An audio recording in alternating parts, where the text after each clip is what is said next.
It's 4 o'clock in the afternoon here in Vienna. Good afternoon, good morning to everybody who is visiting this webinar.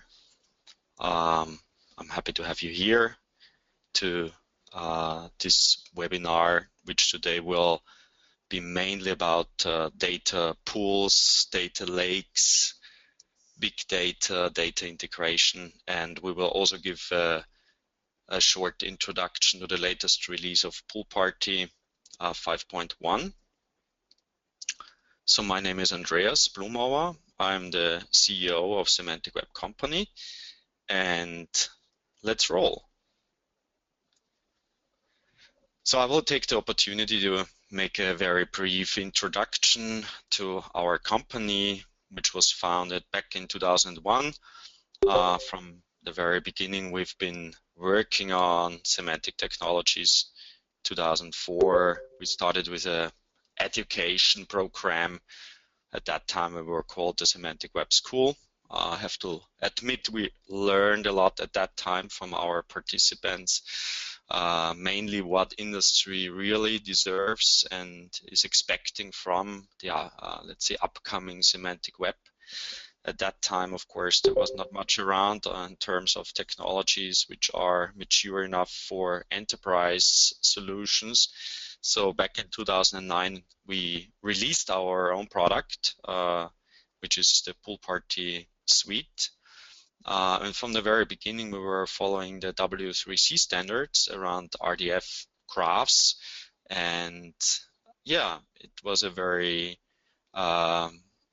let's say, exciting journey from then on, seeing how the semantic web and its standards became more and more important to a lot of different industries. So a couple of examples we work with together with, you can see there is, for instance, pharma industry, financial industry, publishing, media, education, but also online services more and more working with linked data technologies, and government organizations, of course, and MPOs, which are distributed over the continents and working with a lot of data. I would say they're all data-driven companies somehow, being very, let's say, reflected upon the idea of having business built on top of data and information. And I will talk in a second why we believe that RDF and semantic technologies might be the key for a couple of solutions which are frequently discussed in the course of other key technologies like big data, of course, which is bespoken everywhere at the moment, and there are so many approaches, so many different approaches, and I'd like to point out what's, let's say, the difference between the graph-based approach and others, and why RDF graphs might be an interesting approach when certain applications should be in place. So after having said that, I also want to introduce to the participants who probably haven't heard about PoolParty so far, just the core modules. So what can it do for you? So there are 3 core modules. There is, on the left-hand side, you see the Taxonomy and the Ontology server, which is built upon graph databases, which means RDF is in its core. On top, you would find another W3C standard, which is the Simple Knowledge Organization System, this cost standard. And then you can build on top your own ontologies and custom schemas, following the RDF standards, of course. And with Sparky, we will talk about that later also, you can do queries over the graphs you've created. And of course, it's not all done manually. A lot of processes are supported by the machine, doing, for instance, corpus analysis to create a statistical model out of your domain-specific documents, and the result will be not only the graph itself, but enriched data sets and documents from your own repositories or from data streams on the web. That's done mainly by the entity extraction text mining module, and all together is stored in a linked data warehouse. On top of that, you can design your own search and analytics applications, which is the, let's say, third core module of the PoolParty semantic suite. Okay, so I've been saying already a couple of times, I was talking about graph databases. So why graph databases? Why is that important from our perspective? That's the first point in this webinar. I've collected a couple of interesting statements of people who have been working with linked data for a while already. For instance, John Walker, business analyst at NXP Semiconductors. NXP has published its own linked data portal about a year ago. And he's saying life is no longer as simple as making PDF documents. That's quite interesting because I've been visiting a couple of conferences in recent years and was explaining to the audience and to people why I believe that there is the end of the documents coming pretty soon. Of course, in terms of a presentation layer, documents are great, but to store information, it somehow doesn't make sense anymore. So for instance, NXP Semiconductors as a company which has millions of different products out there, which should be somehow be referenced by others in a very consistent way. A document per product doesn't make sense anymore. So it's really a network of products and pieces which are put together somewhere else, and therefore it's a very good example. Linked data plays a very, let's say, crucial role for such kind of business.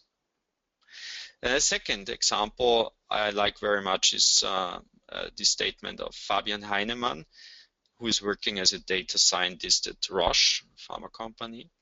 And he's saying data in a large corporation is often scattered over various tools, comes in different formats and with different levels of quality. Also, this aspect of different levels of quality, I think, is a very interesting one. Why is that? Thinking of the approach being taken by let's say data lakes, it doesn't become obvious at the very beginning, at least, how the quality of data really is. And so at a certain point of data processing, there has to be some quality assurance being done. And with a RDF database, you have some ways to do quality checks in a quite consistent way. And that's one of the things, one of the advantages I believe graph databases are somehow the smarter data lakes in our days. So another quite interesting perspective is made by the organization that's an MPO called the Development Initiatives. They've pulled out a data manifesto, and they say very few data sets tell a story in isolation. I think that brings it to the point with a very short sentence. Development Initiatives is working on a data hub which brings together all the different projects around development, international development, and it also seeks for solutions to make the data better comparable, which is very important, to link different data sets, to link different databases, to be in a better position to make decisions about investing money into projects. And therefore, common definitions and standards, data standards, are very important. By the way, all the links which are maybe interesting for you. So for instance, of course, you can find this data manifesto from this slide deck. You can download the slide deck from GoToWebinar, and it will be also sent out via email. So you will find all the links I'm mentioning here in this webinar. So there are different perspectives on the same thing. It's all about scattered data. It's about data linking. It's about standardization of vocabularies and so on. So that's obviously a very important challenge in our days. So let's make maybe a short journey to this comparison here. There's a warehouse approach, and there is this data lake approach we've been discussing for a while now. And let's make a comparison between those two. So on the left-hand side, you see, okay, you need to have a structure in place from the very beginning. So you have to be very clear about which questions you are going to ask the system later.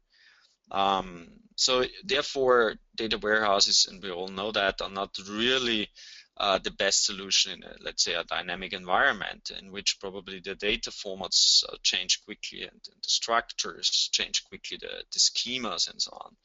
So on the other hand, there is a quite good support for efficient indexing, and data warehouses, of course, can enforce consistency. So that's exactly what data lakes somehow miss. They cannot provide these advantages, but of course they are very open to new data. You just put it into your data lake, and hopefully later you will be able to put together those pieces of information which bring the new insights. So that's somehow really the complete contrast to what we've been using in our corporations for many, many years. And of course, it's cost efficient, at least that's what the providers are saying. Of course, the actual data storage is much more cost efficient, that's true. But one of the disadvantages, of course, of data lake scenarios is really that the people who deal with the data have to have a really, let's say, excellent knowledge about the data formats. They have probably to transform first, to do the data linking and so on. So a lot of people, they call them data scientists in our days, of course, can go and fish in the data lake, but it's not that easy for the majority of the people. Of course, it wasn't the case with data warehouses as well, and it will never be. Also not with RDF databases, we will see in a second. But of course, it's always a question about the learning curve and the, let's say, the number of people you would be able to find on the market to deal with those kind of technologies. We all know that generating new reports in a data warehouse scenario is most often quite a tedious process and very cost intensive. With data lakes, it's probably not clear enough yet if there is any, let's say, more cost efficiency than with a data warehouse. In any case, some of the analysts like Gartner, of course, were thinking about what's the advantages or disadvantages of this approach. And just recently, Gartner was saying, okay, organizations should focus on semantic consistency and performance in upstream applications and data stores instead of information consolidation in a data lake.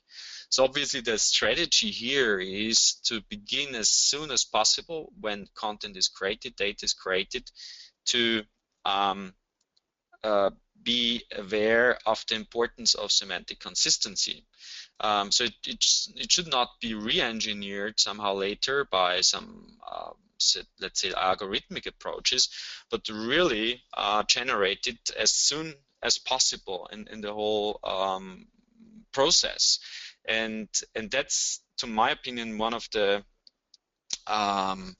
let's say, changes in our minds, which could take place soon, hopefully, because we all trust into machines quite a lot and say, okay, it doesn't really matter how data is being produced. The machines later will find the patterns and the links automatically.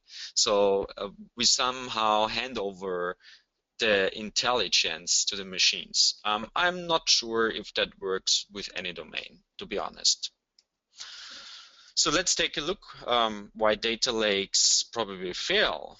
So of course they would have all the information in principle in place, but are they also able to answer really complex queries? And I think those query types are actually those which we probably most often have to deal with in our daily business. So let's take a look on this very simple example here.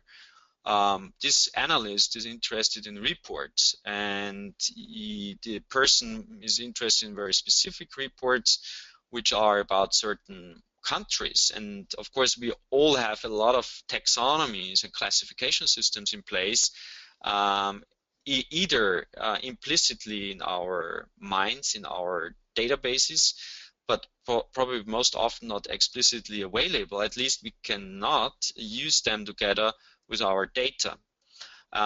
Therefore, we obviously need a technology which somehow can deal with graphs, knowledge graphs and taxonomies in a most intuitive way.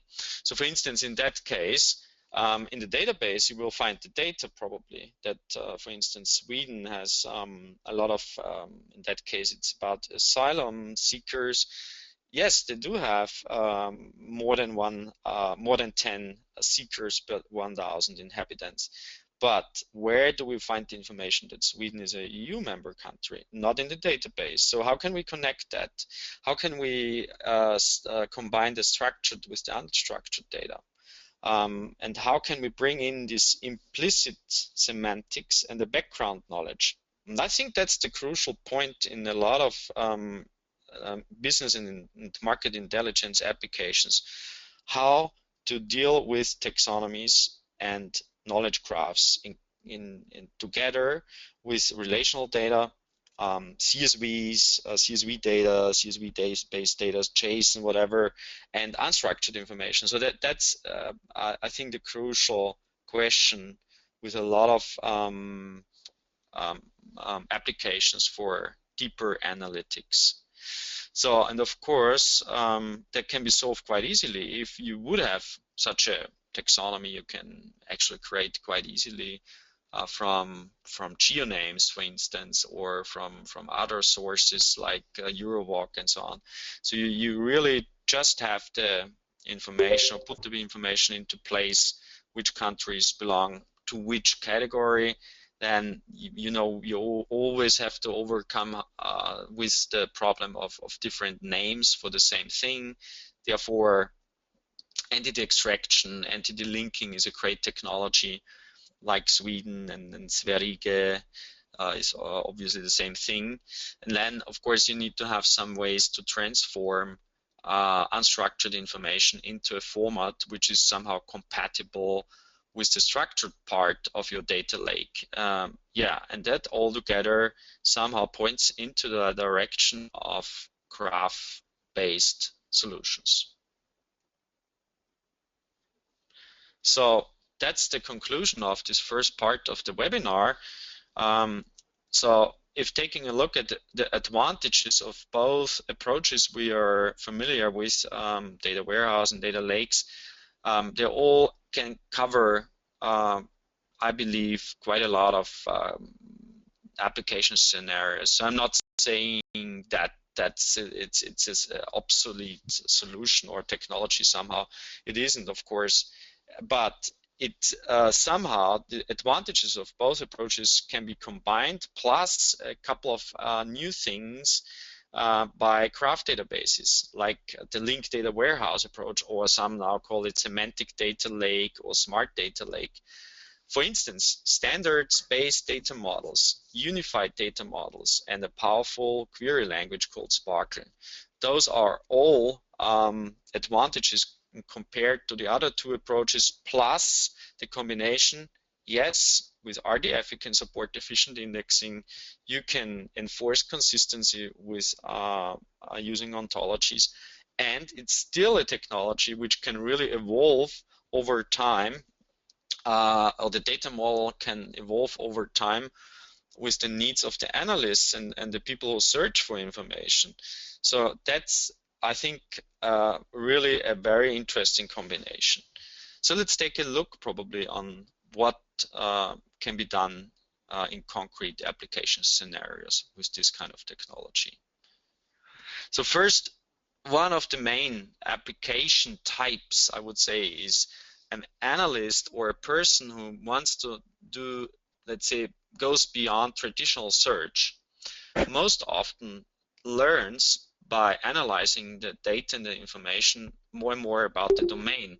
So the questions the analyst will ask to the system will really change over time. And what can we do with such new questions? How can we model that? So let's take an example. Here on the left-hand side, you see the traditional approach. Probably this typical way of metadata management, which means new metadata is created when new questions come up, is the obvious approach. The graph-based approach has advantages to that. So let's take a look. This person probably is interested in documents about European countries. Great. What are we going to do? On the traditional approach, we just add Europe as a new category somehow.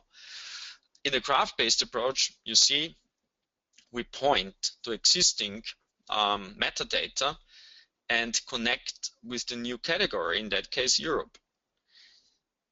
To make that clearer, if probably a new question comes up, also the analyst will learn that there is probably a new subtype of Europe, the European Union. Okay.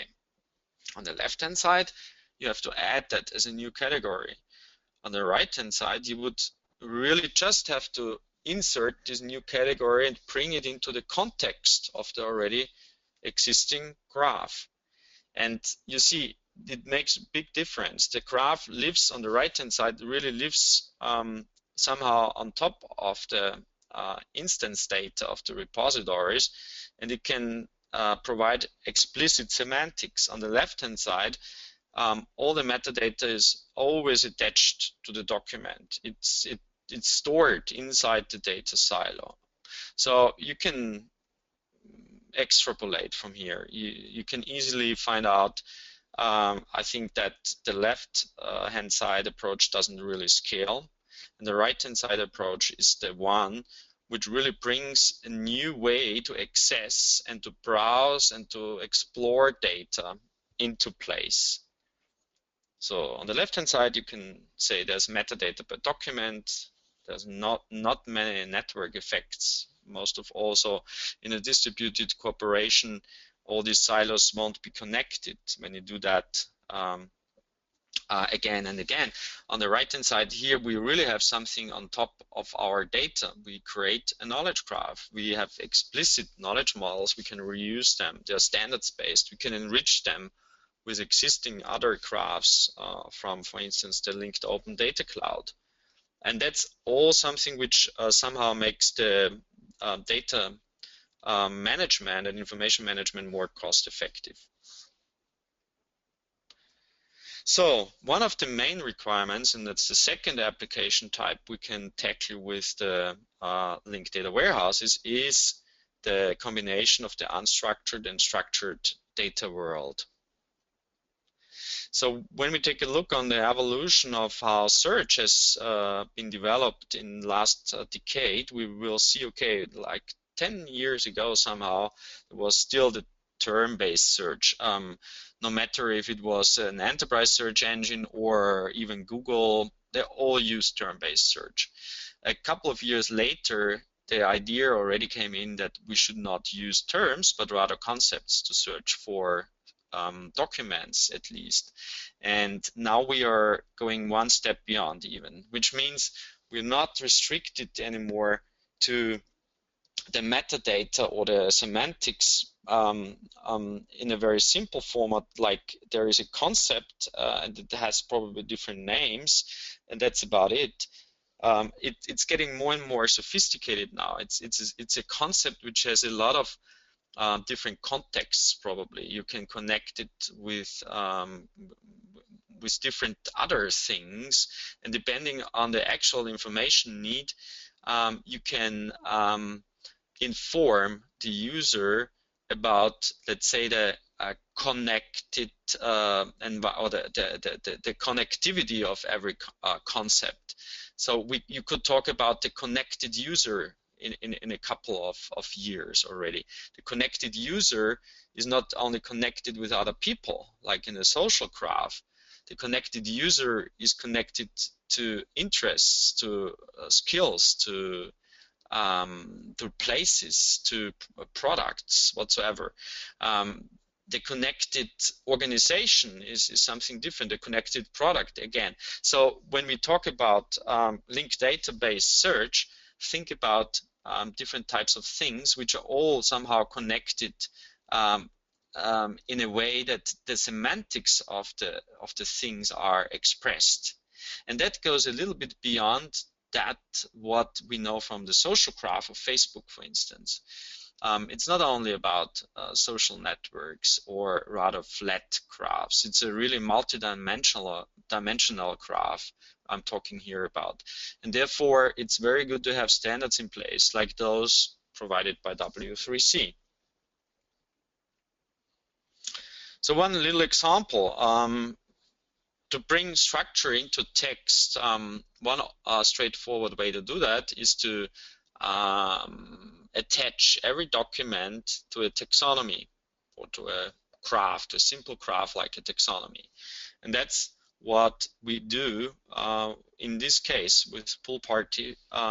We have a way to do that already at the time when the taxonomy is being created, to do some tests more or less over the taxonomy to find out how will the search later behave if I do some changes on my knowledge graph. How will the documents be classified differently if I would add a new subclass, if I would add a new synonym, and so on. And what you see here is more or less the test, the sandbox, which always can be created out of a knowledge graph project you create with PoolParty.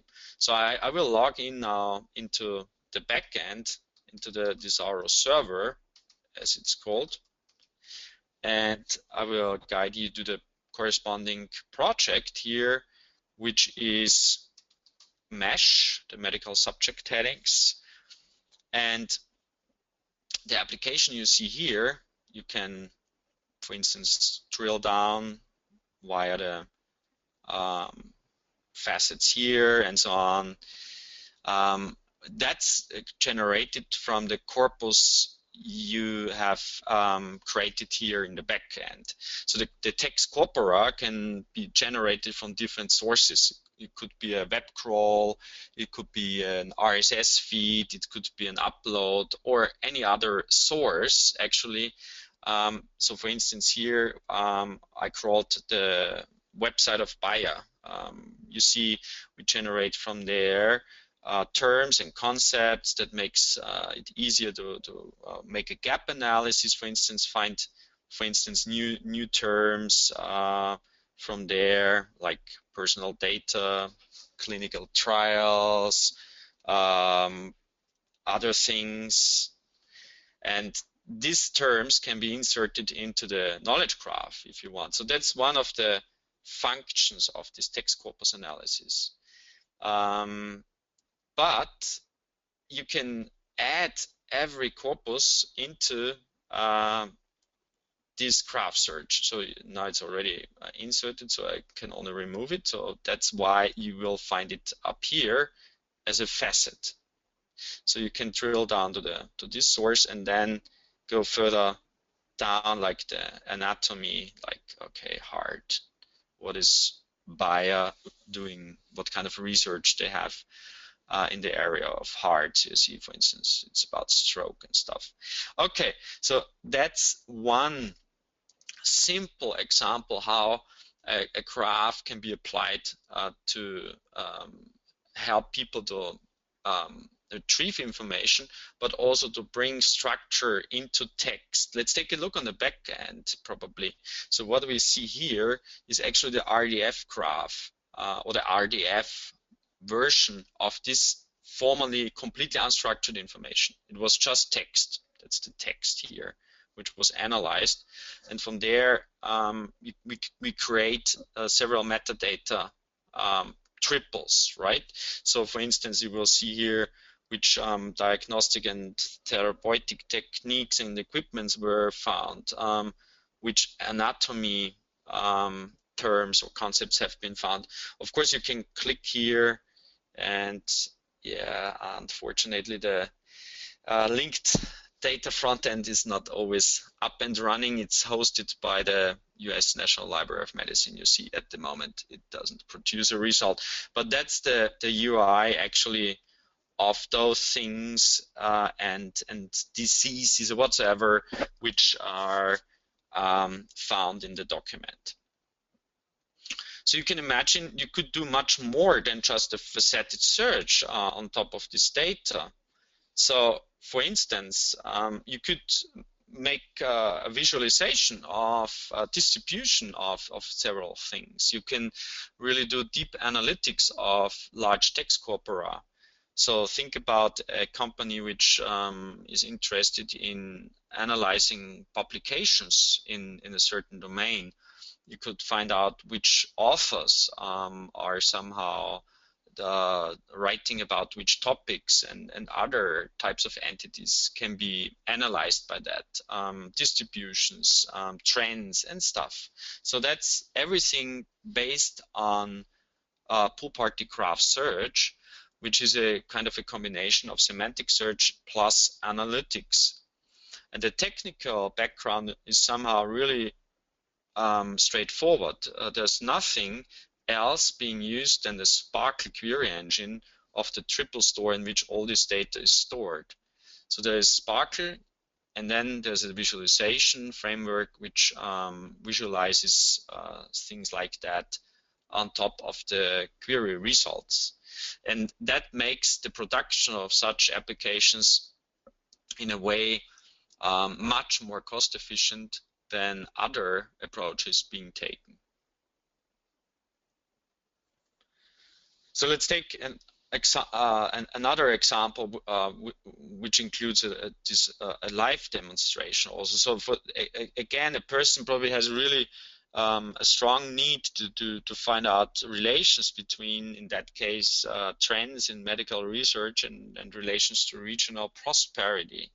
So what we see here is such an application which is able to make such an analysis. Therefore, we've brought together several different data sources and knowledge graphs. So for instance, this prosperity is somehow represented by the Human Development Index, and that's something you can find in a graph like DBpedia. So here you find for regions the HDI. If the HDI is very low, so for instance like 0.6, in contrast to the countries which is very high, you see the distribution of the disease areas which are frequently mentioned in research papers. So in those areas you have probably more the problems of hypertension, stroke, heart diseases. Let's go probably even one step down and switch to nervous system diseases. Then the contrast is really obvious, like brain injuries, meningitis, pain, and here you have stroke, dementia and stuff. So it's obvious, and it's a way to retrieve information documents in a very specific way. So you can see it's not term-based, it's not concept-based, it's really based upon linked data and a knowledge graph. It's a very specific way to do information retrieval and make deep analysis of existing data. And again, it's not completely new. With a data warehouse, you would have been able to do that, no question. But it's very limited to all these questions you ask at the very beginning when designing the system. And maybe 1 year later, when you have already the learning curve somehow has developed, you know much more about the domain, you would like to have new questions made possible by the system, then it's still feasible, but with a lot of effort in a system which has a very clearly defined schema. It doesn't work that easily to put here a new category, to put here a new filter and so on. It's not that easy. With a graph database, it's much easier because you somehow open to extend your data model step by step. You could call it agile data analysis if you want so. So that worked like that. We had a graph which is was generated with the PoolParty extractor automatically, which means it annotated all the incoming documents. We had geonames in place, used that hierarchy there. So also cities were detected and inferred up to the country level. Then the countries are linked to DBpedia. Here we can extract the Human Development Index, and therefore we have all the data in one warehouse and can execute those kind of queries. So the architecture looks like that, more or less. You've got all the information streams here on the left-hand side. So it's unstructured, structured.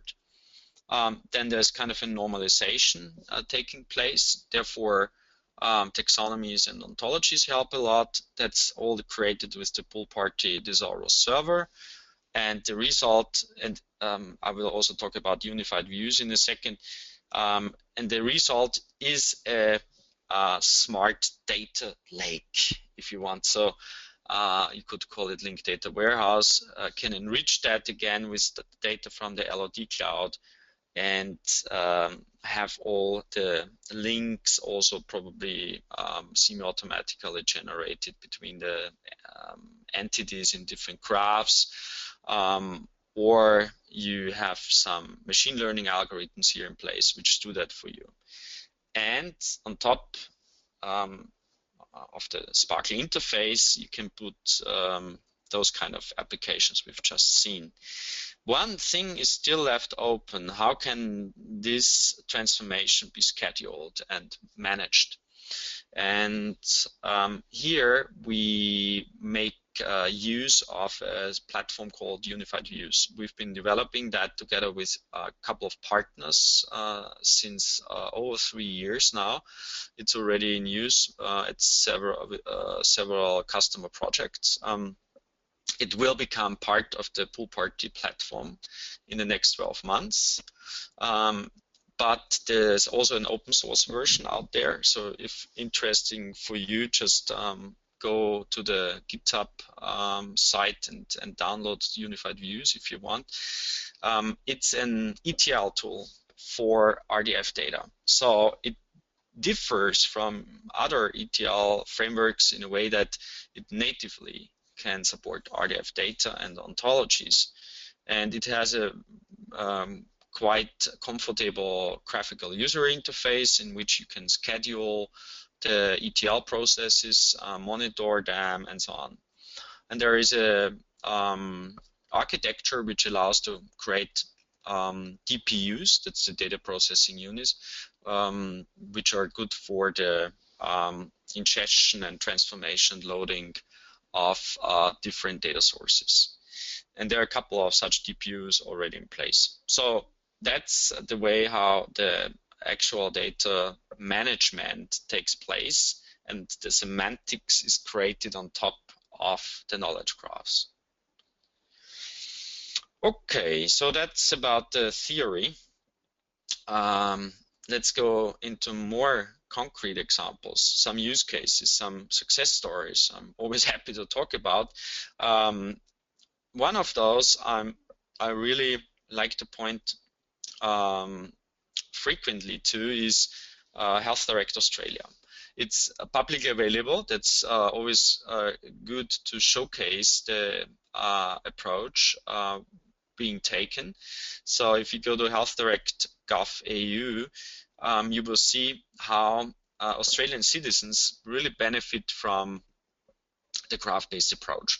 So in earlier days, they really had to look around in different sources scattered around on the web, all trusted sources, which is important when we talk about health information, but unfortunately not mapped to each other. So it's not good for the end users to have several metadata systems in place. They are not interested in the, let's say, internal way to classify documents. They would like to learn one system and from there find all the data and information they need. So what the people at Health Direct Australia did was to establish a central vocabulary hub, which is called the Australian Health Thesaurus. It's a mutation of MeSH, and it helps to map all those categorization metadata systems being found in these over 120 information sources. And of course, the knowledge graph now can be used for several purposes. One, of course, it's always straightforward to have a better search interface, to have autocomplete and stuff. So let's go there, maybe take a look.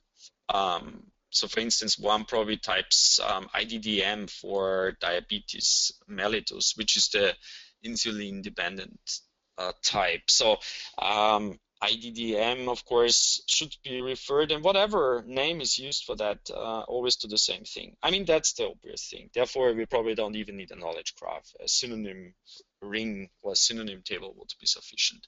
That's for sure. But what's already exciting about this graph-based approach here is that several different user interfaces can be built on top of the graph, like the symptoms checker. So there's a symptoms checker which follows somehow the rules which are modeled in the knowledge graph to help people classifying their symptoms to get those information sources which at hand, which are really somehow relevant in this situation. And if you start with a graph first, which is based on the standards, it's much easier then to enrich your information portal step by step with other databases. So Health Direct Australia started in the very first project phase with the information integration part. And one of the next steps now will be linked data enrichment. So James Humphrey from Health Direct Australia, by the way, was last year at Semantics Conference, gave an exciting talk about that fact, and hopefully we'll meet him this year again at Semantics Conference.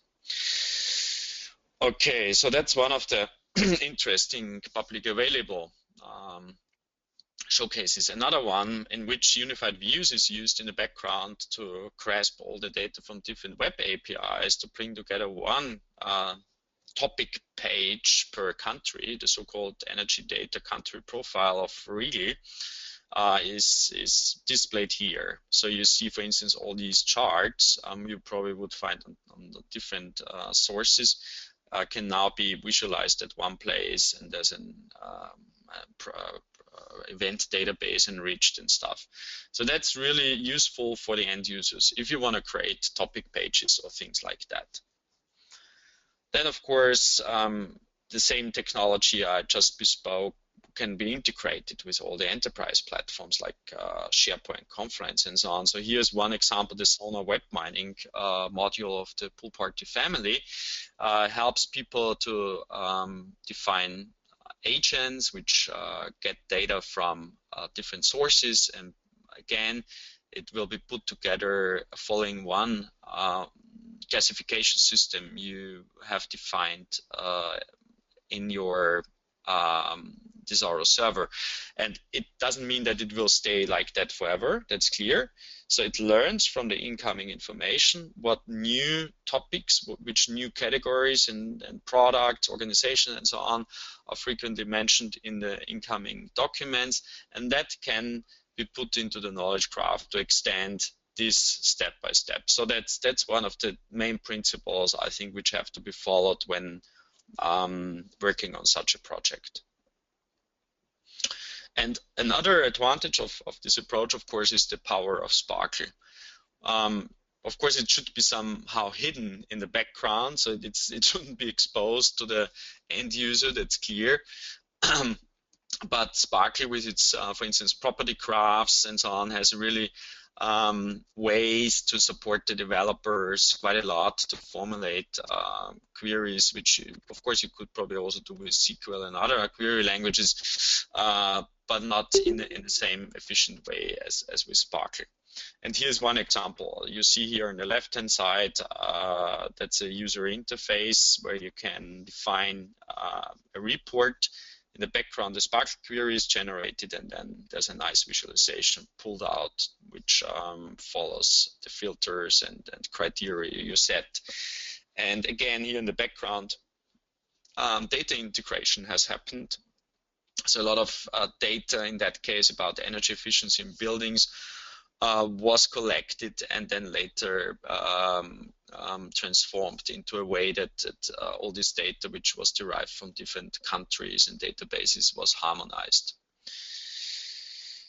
So there are a couple of other PoolParty applications and demos out on the web. Of course, we also work quite a lot with enterprises, so that's not that easy to present here. But in principle, all these application types you can find here are also heavily demanded by enterprise clients. Plus, I would say one other thing which is quite interesting in our days is how can user experience in general be improved by the use of linked data, which means, of course, personalization is one of the hot topics, but in general, graphs help to transform somehow the perspective vendors used to have in earlier years into a perspective which is more centered around the user. So that means if you have, let's say, a user, and I'm talking about the connected user, once again, has a certain context which becomes explicit when using a graph database, then the user experience can be somehow better adapted by the system by using this information which you have collected around the user, which means the user experience will benefit from that. It's, for instance, advertisements are probably not advertisements anymore. They rather will work like an advisory, and it's like a system which really helps users to find the right information instead of providing them only with yet another link. So that's what I'm saying here. It becomes more and more the backbone of systems which will somehow be hopefully also be used in the education industry pretty soon. That would be my favorite linked data application, to be honest. Helping people to learn things on top of knowledge graphs. Okay, so last but not least, and to all of you who would like to stay with me for another 10 minutes, that's the last part of the official agenda. If there are questions, then please stay for a minute. We'll open up the microphones and we probably have a chat together if you want. But that's now the last part of this webinar, which is about some new stuff we created in the latest release 5.1. So one of the things we were focused upon is again the improvement of the precision of the entity extractor. The entity extractor, of course, is a very crucial part of any linked data environment and graph environment. Therefore, one of the things which are really important are disambiguation rules. Therefore, the context you provide in the knowledge graph, of course, plays a crucial role, and of course also how the entities are embedded in the data itself, in the data streams. So a little example here, Brian Johnson could be several could mean several things, like a person who has played in a hard rock band, you probably know. It could be a baseball player, it could be a football player. And of course, with a knowledge graph, you collect a lot of context information. That's what we use when we disambiguate in the occurrence in a document. And of course, I mean, the algorithm behind this is not that simple as it looks like. It's not just okay, what's related with Brian Johnson, and then we guess what it is. It's really about the analytics of a larger portion of the graph, which is around this entity. So the graph really is somehow the neighborhood, the context, and it's not just the direct neighbors which indicate which Brian Johnson in that case it could be. So the system is really able to learn from there and get a quite clear picture of what the ambiguous terms could be and how they can be disambiguated. And all of that should be done with pretty high performance. That's very important for all of our clients. And that was, again, what we were focusing upon, having a precise and performant algorithm in place.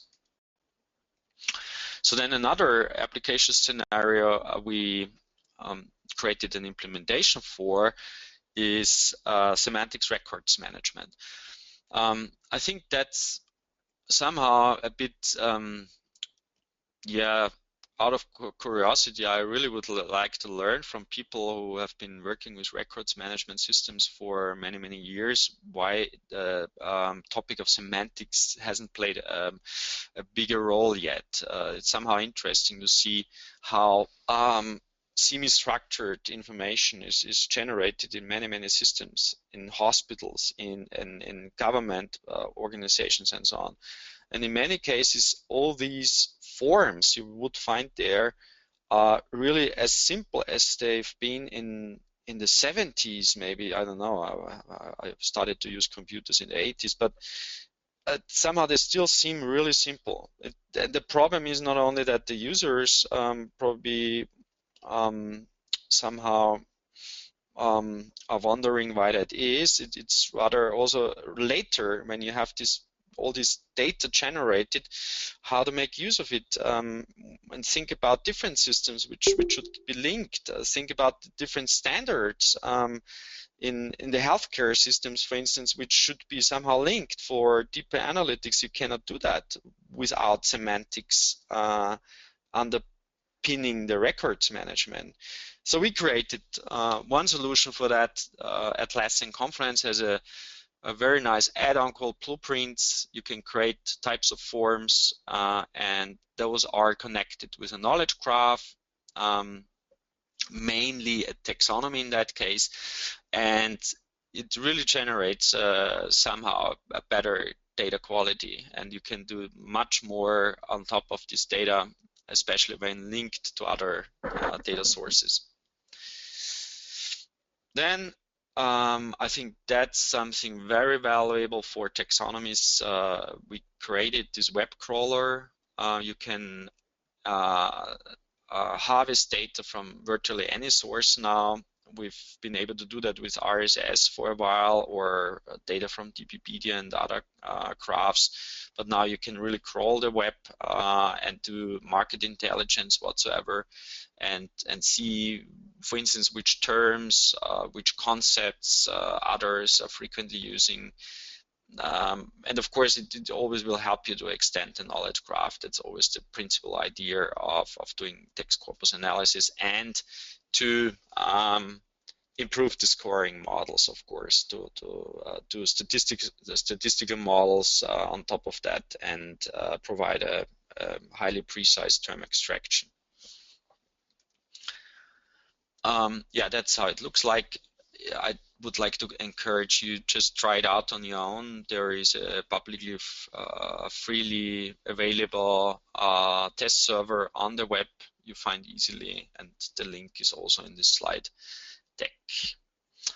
Then again, we extended the capabilities of PoolParty to manage ontologies. The general rules engine we use in the background is used more and more by our users, which means the taxonomies can be more and more enriched by ontologies or combinations of existing ontologies enriched by our own custom schemes. So for instance, schema.org or RDF Data Cube are such ontologies we've integrated into our library. You can reuse them, build your own specific vocabularies around that, and then enrich the documents through the taxonomies by such ontologies like schema.org automatically, which also opens up the door to use PoolParty, for instance, as a tool to generate HTML code, which is ready to be used for search engine optimization. And also something which was somehow missing in the suite was a way to publish not only the linked data and the taxonomies and the links to other knowledge graphs, but also the ontology and custom schema part. So now you can create with PoolParty your own RDF schemes and publish them on the web if you like, or download it as RDF and also OWL. So there is now an OWL exporter in place if you are interested to use these schemes as an OWL ontology. And last but not least, further extension happened for the mainly interesting for developers. So the API methods of PoolParty API were again extended by several large portions. You can see, for instance, most of these methods are read-write, of course, update, delete. So there is cost notes, cost.xl labels, cost collections, then all the information you would like to have around the ontology and custom scheme layer can be queried via API. The workflow status, the history of every concept now can be implemented somehow, integrated in your workflows via the API. And a frequently asked feature, can we retrieve as cost subtree recursively with one API method? We implement it now. So in former days, it was just able, developers were just able to do that through a number of queries, and now there's just one query which returns the whole subtree, if interesting. So that was it from the official part of this webinar. It was exactly more or less 1 hour, so that should have worked for most of you. Hopefully it was interesting enough. Please take the opportunity and find out if you're interested how PoolParty works. You can get your own test demo here. The link is here on this slide deck. You either have already downloaded or which is available on slideshare.net and which will be sent out via email to all the attendees and also people who did not attend this webinar but registered. So thank you very much for your interest. I hope you enjoyed. I hope there was at least one message in my little talk which was somehow new for you. And for all of you who would like to stay with me for a couple of minutes, I'd be happy. So I say to all of you goodbye and enjoy the rest of your day. And those who would like to stay, just stay, and in 60 seconds or 2 minutes about, I will open up the microphone. So there were also a couple of questions I will walk through in this part of the webinar. And yeah, so thank you once again and bye-bye.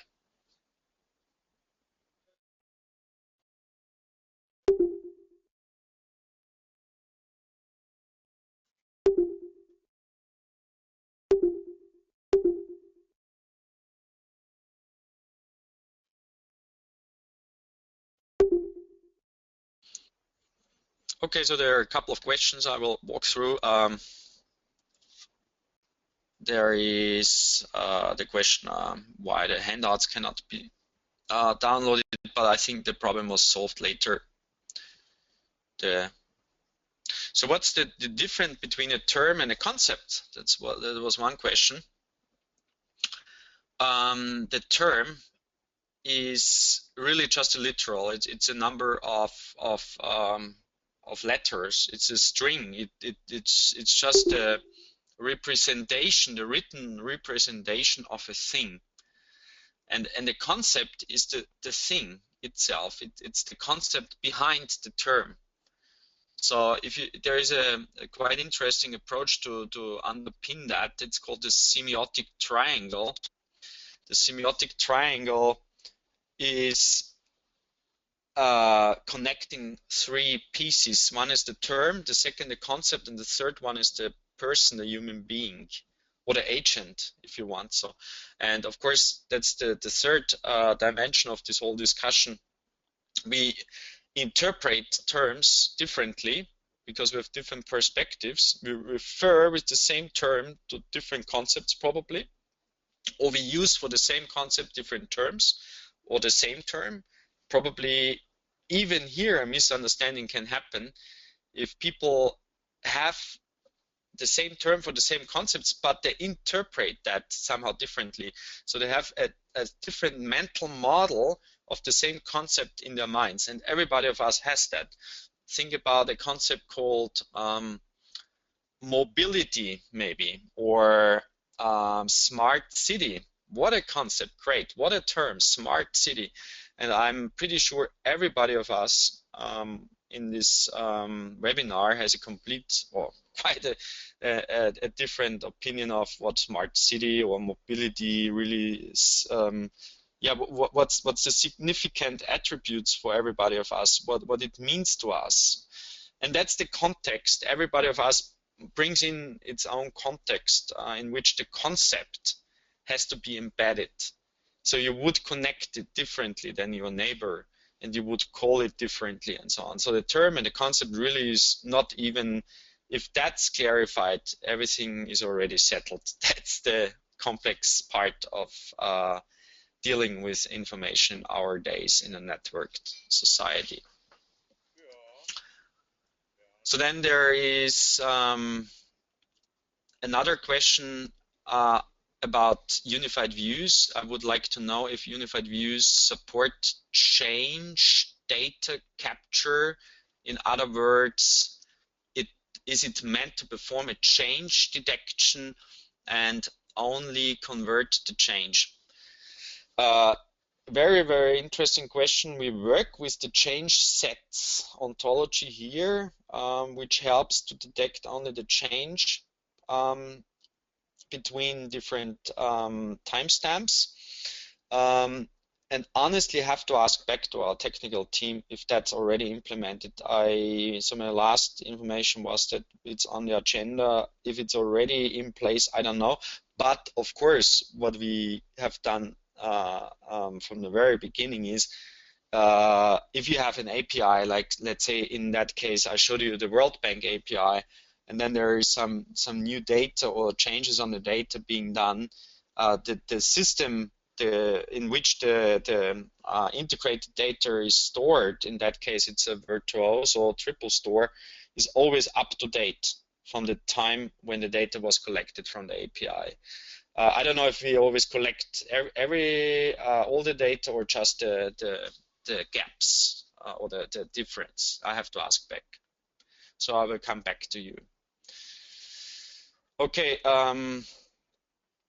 The next question was, so do you create one Brian Johnson node and copy him into other people trees and change the context as a linked node, or do you create 3 separate Brian Johnson nodes in the appropriate contexts? We separately create them, of course, every Brian Johnson. So the concept behind the name Brian Johnson, in that case it's a person, is completely different. The baseball player, the football player, the hard rock musician are 3 different entities. So therefore there are 3 different nodes in the graph, which have the same preferred label, the same name. They probably have different nicknames. That's one sign that we can make a disambiguation. But they have 3 different URIs, of course, and so on. So that also makes clear the difference between a term and the concept behind. Same term, different concepts. Then there was the question, hi Andres, great talk, thank you. Also, I would like to have the recording if possible, and yes, we will provide that. Most frequently we put it on YouTube, if that's still possible. We will do that once again. So it should be out, and the link to the video will be sent out to all of you, of the attendees. Next question was, can you explain when there is a good time to use SharePoint search versus PoolParty search? Well, it depends on the requirements, of course. SharePoint search provides quite advanced features with their search refiners or search facets, if you want so. But there are no semantic facets in place, which means you cannot bring in, let's say, a taxonomy like mesh and filter the documents by several mention or by body parts or diseases and so on. It's not possible in a way. You cannot drill down to certain categories.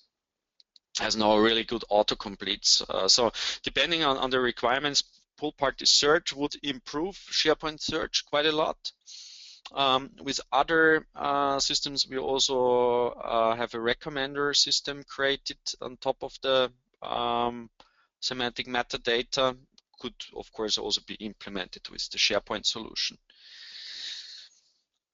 Next question was, where can I get more details on Confluence blueprints and records management? So the out-of-the-box Confluence blueprints and records management system features are on Atlassian's documentation. So if you go to Atlassian Confluence technical documentation, type in blueprint, you will get the information how that works. How it works together with the PoolParty system. Here, I have to admit the technical documentation is somehow behind the implementation. So we have not exact description of it in place on the web, but I'm happy to give you all the information, how it works, even a demo if you're interested in this and so on. So we hopefully will be in the position to pull out the documentation by the end of August for this new product. Then there was a question, let's say I have online access to the digital archive of a newspaper company like Neue Zürcher Zeitung or Süddeutsche, okay, as an example. And let's say I have a thesaurus or ontology on the domain of international conflicts. Could PoolParty help me to extract the relevant articles from that digital archive? The online access to the digital archive, of course, is the precondition, that's clear. If you want to crawl that or somehow access via API, there are other ways to bring in information into PoolParty. It could be a dump, of course, or it could be the upload of a dump and so on. So as soon as the data has been processed by PoolParty, categorized, annotated, linked to the knowledge graph, in that case to thesaurus on the domain of international conflicts, then yes, it would help exactly what you said. It would extract the relevant articles from the digital archive. Also, I have to ask, of course, back what exactly is a relevant article then, which probably means, okay, all the articles in which concepts from the international conflicts thesaurus are being detected, or at least a certain number of with a certain scoring. So we calculate for every concept and term scoring, and we can find out very precisely from a large archive if it fits into a certain subdomain. So a clear yes. Is PoolParty also a triple store? When do we use a tool like Virtuoso? PoolParty is not a triple store. It's a middleware, which means it sits on top of a triple store. We integrate with a couple of those. So out of the box, there is Sesame under the hood. Sesame is in memory. as an in-memory RDF graph database. It's really fast for rather large, small knowledge graphs. And when I say small, I'm talking about 300 million triples, which is a thesaurus which has about 2 million concepts, which is really, I would say, very rare to be observed in industry. Most of those industry thesauri have around 50,000 concepts maximum. So therefore, it's good enough for that part of the story. But as soon as you have relational databases, large document collections, and so on, transformed into RDF, you need another technology like Sesame. And here we integrate with a couple of large-scale triple stores. I'd like to mention 3 of those: Virtuoso, GraphDB, formerly known as Aulim, and MarkLogic. So those 3 we support as a smart data lake or linked data warehouse, and have connectors to, which means those 3 can be used as triple store, where all the data you want to make analysis about or search over is being stored. And with PoolParty, you more or less create and maintain the knowledge graphs around that, and store together with the instance data in the respective linked data warehouse. I'd like to point to a 4th interesting linked data warehouse technology, which is BlazeGraph. So that's also something I'd like to encourage people to give it a try. Then there is another question: is PoolParty able to store the enrichment information, or is that stored in the data store based on API response? So PoolParty doesn't store anything actually. It's except the taxonomies and the knowledge graphs, which build the basis to do the enrichment and the extraction. The enriched and annotated documents and transformed databases are all stored somewhere different in these data lakes I just mentioned. Another strategy sometimes is not to use a triple store, but rather stay with the content management system. So therefore you have probably only one system like Alfresco, like Chive, Drupal, whatsoever. And PoolParty just enriches the documents with the corresponding metadata. So that's step 1 most often, but already quite effective if you have a better and concept-based tagging in place. And then there's another question: can we have a quick chat on partnership models? Yes, I will now switch on the microphones if somebody is still actively listening here. I don't know. We will see. Hello. Hello. Anybody still actively listening or? Yes, we are. Okay. Hello. How are you? Any feedback? Any question? Fine. No. Hello. Hello. Yeah. Hello. Good afternoon. Hi, this is Simon from Pepper Road. Hi, Simon. Nice Hi, to meet Andreas. Hi, thanks for the presentation. you. You're welcome. Yeah, so I was thinking for this PoolParty, to be honest, I think we really need to have some kind of project implementation experience to really get to learn the intricacies of it. So I was thinking where it comes into play is that we are a UX company. We engage companies in research, and based on the research, right, we will actually find out what kind of information is needed, and we start to think about how to organize them, and that's where we think about taxonomy. And graph-based approach seems like something that's very sensible from an enterprise scale-up point of view. And then the thing is, after this information design stage, right, then we go into wireframing, concepting. So in between design research and this design concepting, this is where the PoolParty expertise is needed. So I'm thinking how we can actually work on this. Sounds like a very interesting inquiry and use case. So we as a as a vendor of a middleware, we are very happy to work with partners who either are able to integrate PoolParty into a business environment because of their specific domain knowledge, or if they are able to integrate the middleware into an existing database environment, which is rather about IT integration and enterprise architecture.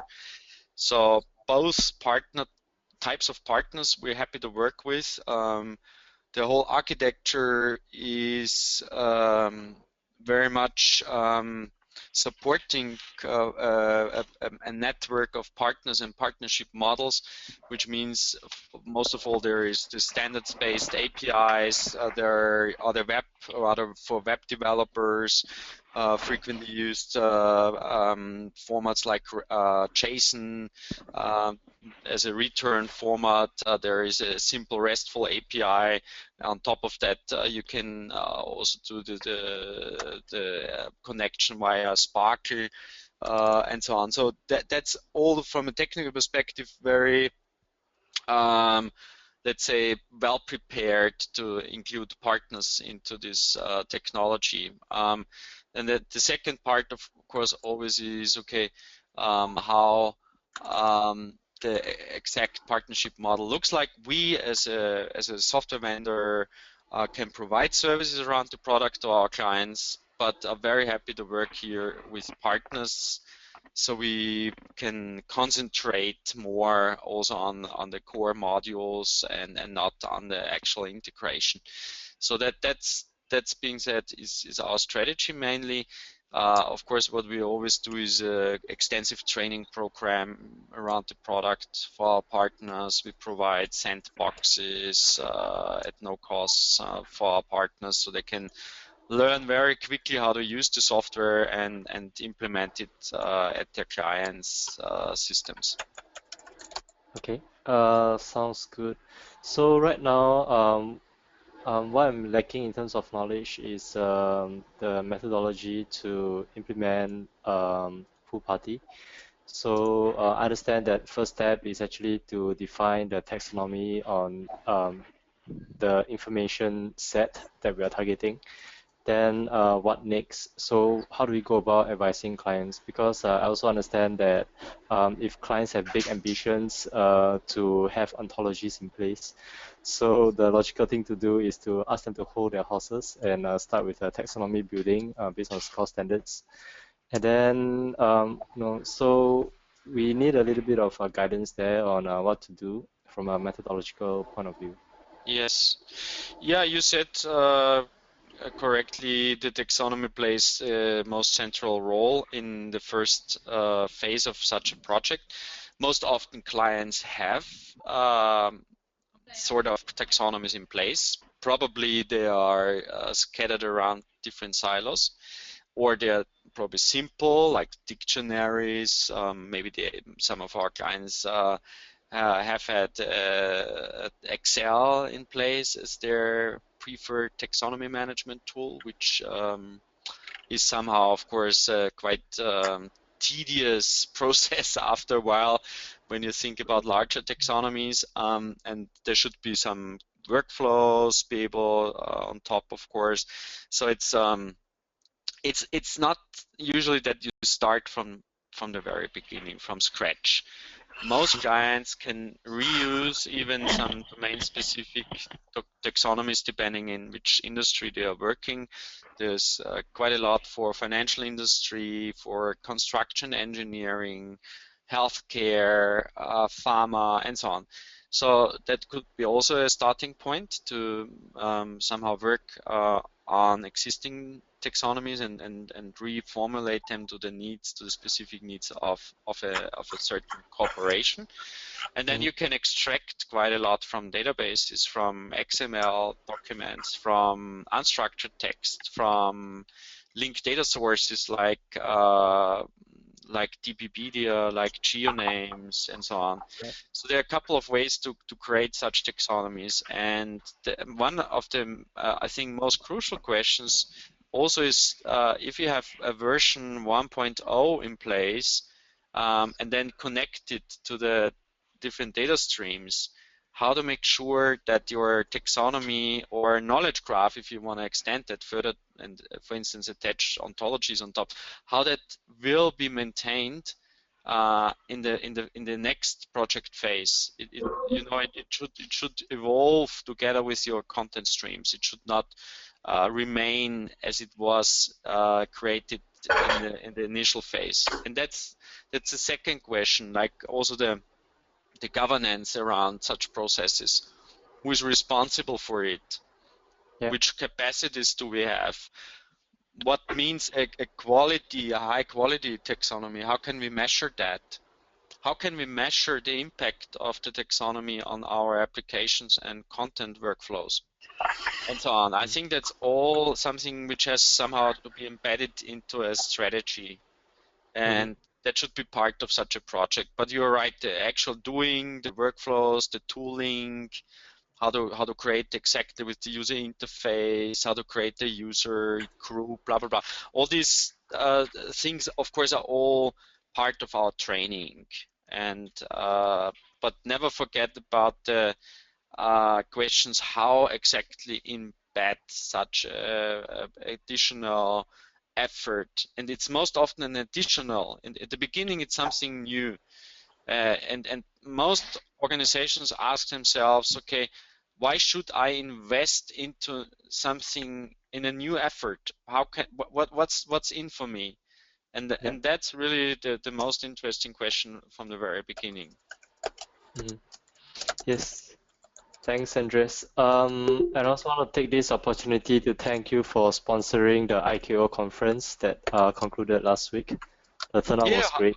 How did it go? How was it? Was it a great event? I wasn't there, unfortunately. So Yeah, it was a great event. I would say that it is very successful, first of its kind in Singapore. At least we are bringing the awareness of linked data and graph database knowledge organization systems, these concepts into Singapore.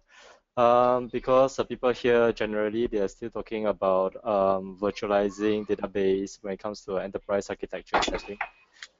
So that is quite an eye-opener, and with local case studies here from National Library Board, but they're using Synaptica. But the concept is the same. So, and yesterday I demoed PoolParty to one of the agencies here in Singapore. So they are interested in looking into some kind of, it first started off with auto-tagging solutions. So they need some kind of auto-tagging capabilities, but I kind of interest them into the thinking around looking at enterprise data and giving it a way to scale. So graph data is actually a very good way to start small and then scale up, not knowing what the future usage might be. Yeah, great. So there's a growing interest here. I can see that, but it will take a while for this concept to sink in. Yeah. So Asia hasn't been moving as fast as Europe, so it will take some time. Yeah, although I have to say, honestly, I would say the US is again two years in front of Europe. So it's not that Europe is the first mover here. Although there are a lot of people who are knowledgeable in this area, but the industry somehow is still very yeah, it's not that active in that area like US companies, to be honest. So I think I mean it of course it depends a bit on the industry, of the sector of the vertical.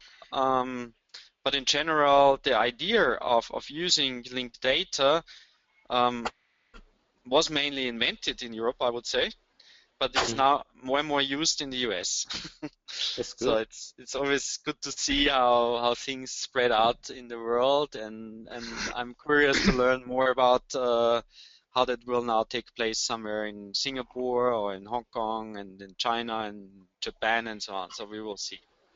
Yeah, it will take some time for the concepts to mature. For instance, one of the questions I get yesterday is, when we grow into building these ontology relationships, you mean we got to define those relationships manually? Is there some automated way where this can happen? So Sure. people are still looking at quick ways to get the benefit without really understanding the implications. Yeah, I mean the mappings between things, of course, that's something which is done highly automatically. So there are two mappings at least in place. The one is the instance mapping. So the entities are found in documents or in data sets, and then you want to map those. And that's, of course, you cannot do that manually. That doesn't make a lot of sense. Probably you have a curation process, but that should be done always automatically. The question rather is if you also want to automate the way how to map classes and instances of your knowledge graphs Yeah, that's what we're automatically. talking about. Yes, and here, I mean, in some cases, you just cannot leave it to the machines because it has a really, let's say, quite a serious implication if you make a mistake here, and if you cannot track how the mapping was done. So, of course, there are lots of algorithms and ways to somehow semi-automatically do that. I mean, one of the most popular tools here you might know is Silk. That's one of the open source frameworks where you can do entity linking. There are many others, also many other algorithms, and it really depends on the types of entities how to make a quite precise mapping here run by machines. So, and it really depends on the domain. If you are able to allow that done by machines. Yeah. So any plans in your roadmap where it's going that direction? Oh, we have that already. We have a semi-automatic entity mapper. So there's a curation process. You have several knowledge graphs in place, like I don't know, whatever domain it is. And then you can link the graphs in general, and then you can define which subgraphs should be linked to other subgraphs, and from there the machine will try to find potential mappings, present them to the end user, and then you can reject or approve them. Right. So Okay. that's already in place since a couple of versions. Okay. So I'm more talking about, let's say, in scores, right? The related term area, but the related concepts area. But this related concepts, right? Once we define that, it does not really specify the relationship, how they are being related. And I guess to define those kind of relationship, we define classes, right? Correct me if I'm wrong. And then so in those classes, we state the relationships and put in the attributes. Yeah, so it is these new classes that we create. So the customer is asking, is there a way to actually link the concepts automatically to these classes that's been defined? I see. Okay. Yeah, what you've been referring to is here. I think you still see the screen. Is that correct? Yeah. Yeah. So that's a little example to display this feature. So here you have a little graph around cocktails. Yeah. So if you drill down, let's say to, I don't know, B52, Yeah. you get this cost view here, and you were referring to the simple cost-related, and here are the more specific relations, like what are the ingredients, which drinkware is used by this, and that's defined here in the ontology part. So you can either reuse an existing ontology or mutate them and create your own ontology. So here relations were defined, specific relations, like a cocktail uses a certain drinkware, and that makes it also more consistent. So if you now want to drag and drop another a cocktail, you see it's only allowed to be used as a variant of. Yeah, of course, a cocktail cannot consist of another cocktail and so on. So that's a way how the ontology is used. And you asked, let's say there's a new stuff coming in. I don't know. Let's call it ABC, and we should classify whether it's a cocktail, an ingredient, a sauce, a garnish, or whatsoever, right? That's right. Yeah, and that can be done, of course, by the properties and attributes it has, because you can, of course, infer from the context information you have around ABC by using the ontology what it most probably should be. So that would be one way to do that, if that makes sense. The second one is if it's rather unstructured information you've got around ABC, then you can find out, okay, what's frequently mentioned in the context of ABC. Is it a ingredient? Is it a sauce? Is it a glassware? And from there, again, you can infer what it could be. I mean, that's something you really have to work on a rule set. So we use a rules engine based on the general rule engine. So you have to define that, but that would be an approach to do so. Maybe there are others. I have to think about it, but that's one way it could work. Okay, so in other words, let's say during the corpus analysis, the text analysis, there is a document unstructured come in, and then inside there the content consists of Koala and then Baileys and so on. You will recognize that it's B52. Ah, you mean that? Okay, I mean that's out of the box very easily. But that's already here. For instance, it's a very simple text. Amaretto. We recognize two already known concepts, and we were able to extract several free terms like almond flavored, for instance. So now I can add almond flavored to the list of potential candidate terms, and this I can now add, if I like, to my knowledge graphs and say, okay, that's a kind of a cocktail, maybe, I don't know, let's say a Bacardi cocktail, and say, okay, that's a narrow concept of that. So, and add that. I won't do that now, just not to ruin my model. But that's how you can extend the graph step by step. And so you see it's a kind of a supported process, supported by the machine. It helps you to detect potential concepts. And yes, we of course will improve that process in the next few releases quite a lot, which means the machine will help you more and more to tell you which parts of the knowledge graph are most probably the right place for this term. Okay, that's cool. Yes, thanks, Andreas. Thank you. Thanks for the interesting information questions. Okay, so is anybody else who would like to give some feedback, questions? Yes, if possible. Good afternoon, Andreas. This is Chris van Damme from Wolters Kluwer, Belgium. Hi, Chris. Hey, good afternoon. We have been testing PoolParty since a few months, also for POC, as you know, and it is my tip or my advice to the other guy who was asking the questions, but sorry I didn't hear your name, is to use that server to get started with the complete PoolParty tooling and toolset and to get the features in the fingers, as I can say it like that.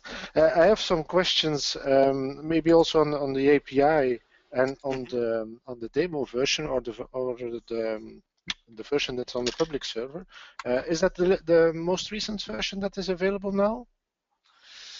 Is it already the 5.1? The really latest version is 5.1.1. So it's, for instance, here, I just have to check which build. Let me see. 5.1.1 build 7.2.2.7. Okay. Yeah. And on the publicly available server, that's this one.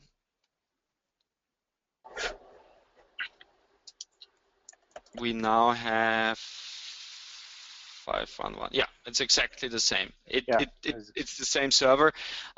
If you were using the server during the last 24 hours, you might have faced some problems because the server was somehow tremendously used by a test account. I don't know. There were tons and gigabytes of data was uploaded, so we had to clean up. Not us. It was not Belgium. Oh, I know that. I don't know. Maybe it was a machine. I'm quite sure it was some agent avatar using the API for whatsoever. Yeah. A question on one of the next steps that we want to take now is more evaluating the API possibilities. We can also do that. Is it fully deployed also on that Yes, server, or is it just partly deployed? But we can give you your own sandbox for that, really. So the enterprise server, you know, is really just for the beginners who want to just take a short look on it. So if you really want now to go to test the API, I come back to you and we set up your own sandbox for you. Okay. And maybe a question that's also interesting for other people, so I'll ask it now already, is when we add information like you showed a few minutes ago in a custom schema, and you add your own properties to the costs, is that also available, or can that also be made available via the API? Yes, that's something I think I mentioned at the very end of my talk that the API has now been extended by a couple of features, and one of these is the custom scheme API. So it was not in place until recent versions. There was, I mean, via the API, via Sparky, you were always able to do that. But now we also have an API method implemented, so you can. But it's that new that I don't know it exactly. I have to ask back and give you information on that. Yeah. Okay. Yeah. But yes, in principle now it's possible. Yeah, I was also interested when you were talking about content governance and governance of the taxonomy. You mentioned that it is part of the training. What exactly do I have to understand under that training? Is that something that is given by you as a company yourself, or by your partners in the local countries, or is that actually the online training?